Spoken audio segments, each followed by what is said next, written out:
அண்மை செய்தி. கர்நாடக அணைகளிலிருந்து நீர் திறப்பு மேலும் சரிந்துள்ளது.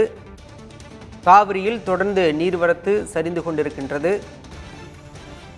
கடைமடை வாய்க்கால் வரை தண்ணீர் வந்த நிலையில் தற்போது கர்நாடக அணைகளிலிருந்து நீர் திறப்பு குறைக்கப்பட்டுள்ளதால் காவிரியில் நீர்வரத்து சரிந்துள்ளது. பில்லிகுண்டுலுவுக்கு தமிழக எல்லையான பில்லிகுண்டுலுவுக்கு 8000 கனஅடியாக நீர்வரத்து என்பது இருக்கிறது.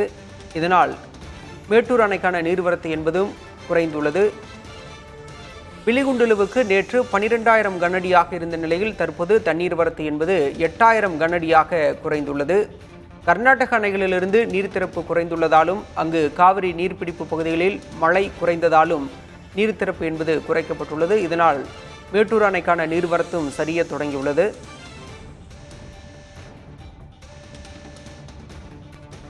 காவிரி நீரை நம்பி டெல்டா பகுதிகளில் நெல் சாகுபடி பயிர் செய்யப்பட்டுள்ள நிலையில் தற்போது காவிரியில் நீர்வரத்து சரிந்துள்ளது. பில்லிகுண்டுலுவுக்கு நீர்வரத்து என்பது 8000 கனஅடியாக இருக்கின்றது. கர்நாடக அணைகளிலிருந்து நீர் திறப்பு குறைக்கப்பட்டுள்ளதால் தமிழக எல்லையான பில்லிகுண்டுலுவுக்கு நீர்வரத்து சரிந்துள்ளது.